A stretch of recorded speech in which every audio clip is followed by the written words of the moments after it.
स्वागत है आप सभी विद्यार्थियों का Subhash study centre YouTube channel पर। आज का यह वीडियो कक्षा 10 के छात्रों के लिए काफ़ी ज़्यादा इम्पोर्टेंट होने वाला है, क्योंकि इस वीडियो के द्वारा हम आपसे साझा करेंगे सत्य असत्य कथन पर आधारित कुछ महत्वपूर्ण प्रश्नोत्तरों को, जो कि यहाँ से प्रश्न कुछ इस प्रकार से बनता है आपकी बोर्ड परीक्षा में कि निम्नलिखित कथनों में से कोई एक कथन सत्य है, उसे पहचान कर लिखिए। 4 कथन दिए होंगे, एक कथन सत्य होगा, उसे पहचान कर आपको लिखना है। जो कथन सत्य हो उसी को आपको लिख देना है और इस प्रश्न का उत्तर देने पर आपको 1 नंबर मिलता है और यह पहला ही प्रश्न होता है आपकी परीक्षा में। यहाँ पर मैं आपको दिखा दूं, यहाँ पर आप देख सकते हैं प्रश्न इस तरीके से पूछा जाएगा। एक का निम्नलिखित कथनों में से कोई एक कथन सत्य है, उसे पहचान कर लिखिए। 4 कथन दिए गए हैं, एक सत्य है और सत्य कथन जब आप लिख देंगे तो इसके लिए कितना नंबर आपको मिलेगा? 1 नंबर मिलने वाला है। तो इस वीडियो में कुछ महत्वपूर्ण कथनों को और उनसे संबंधित कुछ महत्वपूर्ण तथ्यों के बारे में मैं आपको जानकारी दूंगा। तो चलिए स्टार्ट करते हैं। पहले प्रश्न के कथन कुछ इस प्रकार से हैं और ये प्रश्न सन 2015 की बोर्ड परीक्षा में पूछे गए हैं। तो यहाँ पर पहले प्रश्न के कथन कुछ इस प्रकार से हैं। नंद दुलारे वाजपेयी कहानीकार के रूप में प्रसिद्ध हैं। दूसरा कथन है गोदान प्रेमचंद का प्रसिद्ध कहानी संग्रह है। तीसरा कथन है बूंद और समुद्र के लेखक अज्ञेय जी हैं और चौथा कथन है जैनेन्द्र एक प्रसिद्ध कहानीकार हैं। तो इन चारों में से कौन सा कथन सत्य है? चौथा कथन सत्य है, जैनेन्द्र एक प्रसिद्ध कहानीकार हैं और गोदान मुंशी प्रेमचंद जी का प्रसिद्ध उपन्यास है, कहानी संग्रह नहीं है। अगला प्रश्न संख्या 2 के जो कथन है ये इस प्रकार से हैं। ध्रुव स्वामिनी डॉक्टर राजेंद्र प्रसाद की नाट्य कृति है और दूसरा कथन है अमृतलाल नागर एक प्रसिद्ध कवि हैं। तीसरा कथन है शेखर एक जीवनी अज्ञेय की रचना है। चौथा कथन है रामधारी सिंह दिनकर उपन्यासकार के रूप में प्रसिद्ध हैं। तो इन चारों कथनों में से कौन सा कथन सत्य हो जाएगा? शेखर एक जीवनी अज्ञेय जी की रचना है और अज्ञेय जी का पूरा नाम क्या था? सच्चिदानंद हीरानंद वात्स्यायन अज्ञेय। और बाकी के सभी तीनों कथन क्या हैं? गलत हैं, अर्थात असत्य हैं। तीसरे प्रश्न के कथन कुछ इस प्रकार से हैं। मुंशी प्रेमचंद एक कवि के रूप में प्रसिद्ध हैं। दूसरा कथन है राम वृक्ष बेनीपुरी सरस्वती पत्रिका के संपादक थे।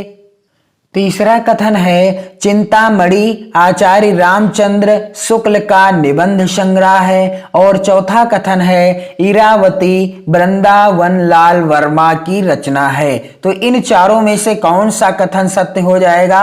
मुंशी प्रेमचंद एक कवि के रूप में प्रसिद्ध हैं, यह असत्य है। और राम वृक्ष बेनीपुरी सरस्वती पत्रिका के संपादक थे, यह भी असत्य है, क्योंकि सरस्वती पत्रिका के संपादक आचार्य महावीर प्रसाद जी थे, जिन्होंने सन 1903 ईस्वी में, कब? सन 1903 ईस्वी में सरस्वती पत्रिका का संपादन का कार्य प्रारंभ किया था। और चिंतामणि आचार्य रामचंद्र शुक्ल जी का निबंध संग्रह है, यह कथन सत्य है। चिंतामणि किसका निबंध संग्रह है? आचार्य रामचंद्र शुक्ल जी का निबंध संग्रह है, यह सत्य कथन है। और जो चौथा कथन है इरावती वृंदावन लाल वर्मा की रचना है, तो यह भी कथन असत्य है, क्योंकि इरावती जयशंकर प्रसाद जी की रचना है। प्रश्न संख्या 4 के कथन कुछ इस प्रकार से हैं। जयशंकर प्रसाद आलोचक के रूप में प्रसिद्ध हैं। दूसरा कथन है महादेवी वर्मा की प्रसिद्ध रचना गोदान है और तीसरा कथन है गुनाहों का देवता धर्मवीर भारती का उपन्यास है और चौथा कथन है गुलाब राय प्रसिद्ध कवि हैं। तो जयशंकर प्रसाद आलोचक के रूप में प्रसिद्ध हैं, यह कथन असत्य है। और महादेवी वर्मा की प्रसिद्ध रचना गोदान है, यह बिल्कुल असत्य है। यह रचना किसकी है? महादेवी वर्मा की नहीं है। गोदान किसकी रचना है? गोदान रचना है मुंशी प्रेमचंद जी की। और मुंशी प्रेमचंद जी की गोदान किस विधा पर आधारित रचना है? तो यह उपन्यास विधा पर आधारित रचना है। आप याद रखिएगा, गोदान मुंशी प्रेमचंद जी का क्या है? उपन्यास है। क्या है? उपन्यास विधा पर आधारित है। और चौथा कथन जो कि इस प्रकार से है, गुलाब राय प्रसिद्ध कवि हैं, तो यह कथन भी असत्य है। यह कथन भी क्या है? असत्य है। और सत्य कथन कौन सा है? गुनाहों का देवता धर्मवीर भारती का उपन्यास है। गुनाहों का देवता धर्मवीर भारती का क्या है? उपन्यास है। यही सत्य कथन है। 5वें नंबर के प्रश्न के कथन कुछ इस प्रकार से हैं। हजारी प्रसाद द्विवेदी निबंधकार के रूप में प्रसिद्ध हैं।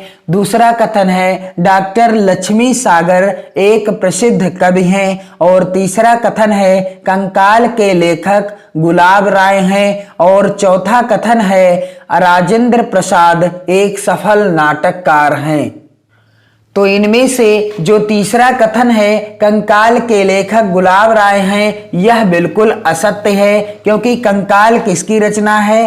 कंकाल के लेखक हैं जयशंकर प्रसाद। कौन है? जयशंकर प्रसाद जी हैं। और कंकाल किस विधा पर आधारित रचना है? तो इरावती, कंकाल और तितली, ये जयशंकर प्रसाद जी के क्या हैं? उपन्यास हैं। क्या हैं? उपन्यास हैं। ये आप ध्यान दीजिएगा, इरावती, कंकाल और तितली जयशंकर प्रसाद जी के किस विधा पर आधारित रचनाएं हैं? उपन्यास विधा पर आधारित रचनाएं हैं। तो इनमें से सत्य कथन कौन सा हो जाएगा?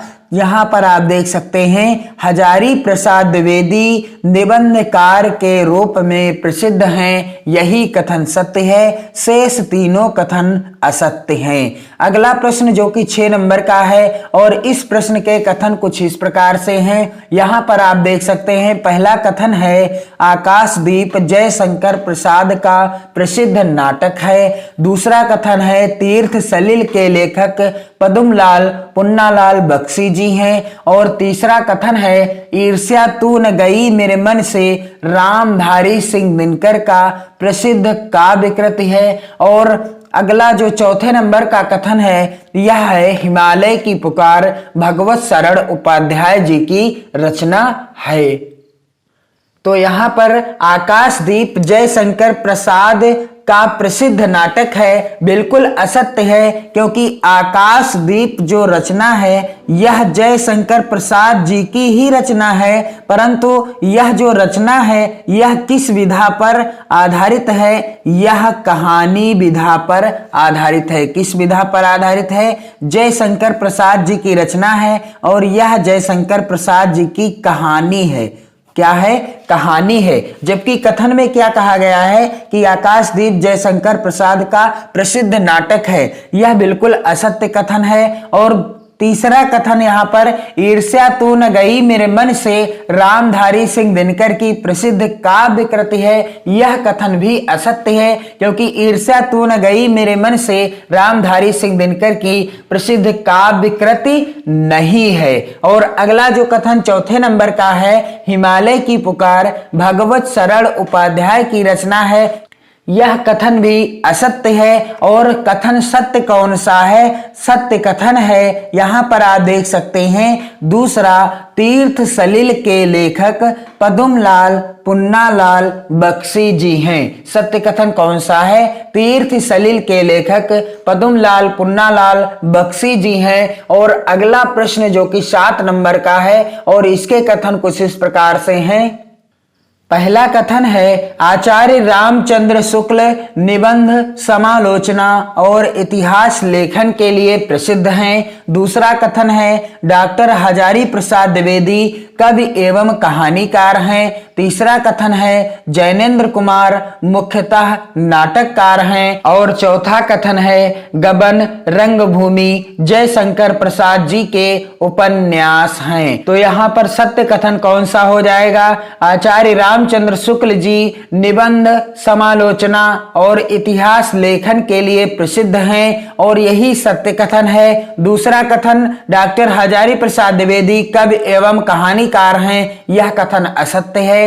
और तीसरा जैनेन्द्र कुमार मुख्यतः नाटककार हैं, यह भी असत्य है। और चौथा गबन रंगभूमि जयशंकर प्रसाद जी की रचनाएं नहीं हैं, यानी जयशंकर प्रसाद जी के उपन्यास नहीं हैं। तो गबन और रंगभूमि किसके उपन्यास हैं? मुंशी प्रेमचंद जी के उपन्यास हैं। तो यहां पर मैंने आपको 2015 की बोर्ड परीक्षा में पूछे गए कुछ महत्वपूर्ण सत्य और असत्य कथनों के बारे में बताया और साथ ही तथ्यात्मक जानकारी भी दे दी है। और वीडियो को आप ज्यादा से ज्यादा शेयर करें अपने मित्रों में और आप कमेंट कीजिए। और यहां पर आप देख सकते हैं सन 2016 में पूछे गए कुछ महत्वपूर्ण सत्य और असत्य कथन पर आधारित प्रश्न हैं। यदि आप ज्यादा से ज्यादा कमेंट करेंगे तो मैं यहां से भी संबंधित वीडियो उपलब्ध करा दूंगा, जिसमें मैं आपको प्रस्तुत कथनों के आधार पर तथ्यात्मक जानकारी भी दूंगा।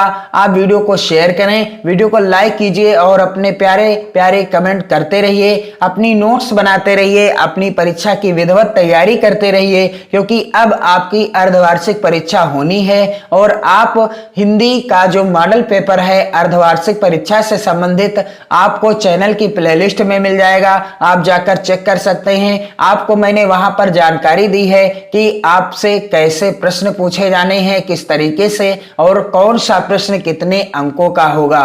तो पढ़ते रहिए, मस्त रहिए, खुश रहिए, खुशियां बांटते रहिए। जय हिंद।